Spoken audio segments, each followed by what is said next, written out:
ആഴ്ചയായി മതിൽ പൊട്ടിയിട്ട്.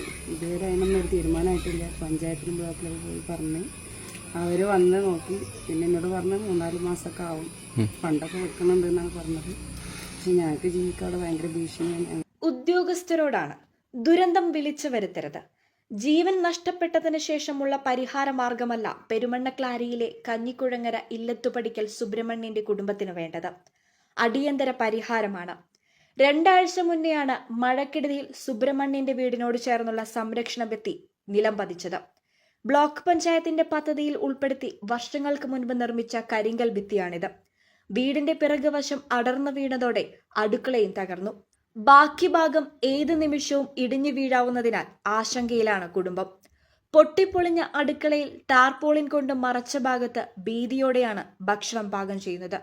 സുബ്രഹ്മണ്യനും ഭാര്യ രുക്മിണിക്കുമൊപ്പം പ്രസവം കഴിഞ്ഞ സഹോദരിയും കൈക്കുഞ്ഞടക്കം 2 കുട്ടികളുമാണ് ഇവിടെ കഴിയുന്നത്.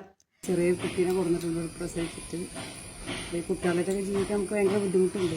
പിന്നെ ഭക്ഷണമൊക്കെ ഉണ്ടാക്കാൻ ഭയങ്കര ബുദ്ധിമുട്ടാണ്. അടുക്കളയൊക്കെ പൊളിഞ്ഞ് ചാടി.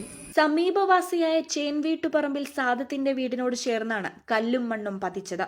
ഇവരും ആശങ്കയിലാണ്. കിടപ്പുമുറിയുടെ ടൈൽസ് തകർന്ന നിലയിലാണ്.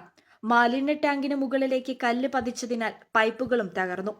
മഴ കനത്താൽ ബാക്കിയുള്ള ഭാഗം ഇടിഞ്ഞു വീഴുമോ എന്ന ആശങ്കയിലാണ് ഇവരും.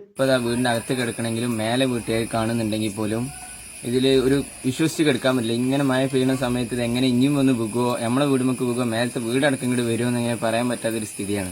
സുബ്രഹ്മണ്യന്റെ വീടിനോട് ചേർന്നുള്ള ഇല്ലത്തുപടിക്കൽ കുഞ്ഞയ്യപ്പന്റെ വീടും ഭീഷണിയിൽ തന്നെ. കുഞ്ഞയ്യപ്പന്റെ വീടിനോട് ചേർന്നുള്ള സംരക്ഷണ ഭിത്തിയും അടർന്നു വീണ നിലയിലാണ്. ഉയർന്ന ഭാഗത്താണ് ഇരുവരുടെയും വീടുകൾ നിൽക്കുന്നത്. സംഭവം അറിഞ്ഞ് വില്ലേജ് പഞ്ചായത്ത് അധികൃതർ സ്ഥലത്തെത്തി വിവരങ്ങൾ ശേഖരിച്ചിരുന്നു. നവീകരണ പ്രവൃത്തികൾ നടത്തണമെങ്കിൽ 4 മാസം എടുക്കുമെന്നാണ് ഉദ്യോഗസ്ഥർ പറഞ്ഞതെന്നാണ് കുടുംബങ്ങൾ പറയുന്നത്. നിലം പതിച്ച അവശിഷ്ടങ്ങൾ മാറ്റാൻ പറ്റാത്തതും ദുരിതമാണ്. മണ്ണുമാന്തി യന്ത്രത്തിന്റെ സഹായത്തോടെ സ്വന്തം നിലയ്ക്ക് ഇവ മാറ്റേണ്ട സ്ഥിതിയാണ്. മലബാർ ടൈംസ്, കോട്ടയ്ക്കൽ.